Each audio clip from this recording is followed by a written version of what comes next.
ഉസ്ബെക്കിസ്ഥാനിൽ നിന്നുള്ള ഷെഫ് വന്നുകൊണ്ട് ഇടപ്പള്ളി സുൽത്താൻ റെസ്റ്റോറൻറ്റിലും വൈറ്റിലെ സുൽത്താൻ ഗ്രിൽസിലുമായി ഉസ്ബെക്കി food fest നടക്കുന്നുണ്ട്. ഉസ്ബെക്കി പിലാവും ഷഷ്ലക്കും ദംലമാസുമൊക്കെയായി ഉസ്ബെക്കി ഫുഡ് ട്രൈ ചെയ്യാൻ പറ്റിയ അവസരമാണിത്.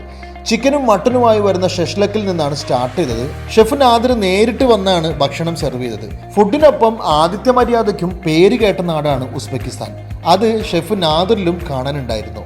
മട്ടൻ്റെ കഴുത്തിൻ്റെ പീസുമായിട്ട് വരുന്ന ബറാനിന ഷായി എന്ന ഡിഷ് കൊണ്ടുവന്നപ്പോൾ തന്നെ മീറ്റിൻ്റെ സ്മെല്ല് മൂക്കിലേക്ക് തുളച്ചു കയറിയായിരുന്നു. സ്ലോ കുക്ക് ചെയ്ത സൂപ്പർ സോഫ്റ്റ് ആയിട്ടുള്ള മട്ടൻ്റെ പീസ് വായിൽ വെച്ചതേ ഓർമ്മയുള്ളൂ. ശരിക്കും ഡിഷിൻ്റെ ഫാനായിപ്പോയി. ഒട്ടും സ്പൈസി അല്ലാത്ത ഡിഷുകളാണ് എല്ലാം. വേൾഡ് ഫേമസ് ആയിട്ടുള്ള ഉസ്ബെക്കി പിലാവും ട്രൈ ചെയ്യാവുന്നതാണ്. നമ്മുടെ നാട്ടിലെ ഡിഷുകളിൽ നിന്നൊക്കെ ടേസ്റ്റ് വൈസ് ഒരുപാട് ഡിഫറൻസ് ഉണ്ടായിരുന്നു കേട്ടോ. അല്പം ഇന്ത്യൻ സ്റ്റൈൽ മസാലയിൽ വരുന്ന ഫിഷ് ഗ്രില്ലും ട്രൈ ചെയ്ത് നോക്കാവുന്നതാണ്. ഇന്നുകൂടി ചങ്ങമ്പുഴ സുൽത്താനിലും അതിനുശേഷം ഞായറാഴ്ച വരെ വൈറ്റിലെ സുൽത്താൻ ഗ്രിൽസിലുമാണ് ഫുഡ് ഫെസ്റ്റ് നടക്കുന്നത്. വെറൈറ്റി ഫുഡ് ടേസ്റ്റ് ചെയ്യാൻ ആഗ്രഹിക്കുന്നവർ ഈ ഉസ്ബെക്കി ഫുഡ് ഫെസ്റ്റ് മിസ് ചെയ്യണ്ട. ബൈ.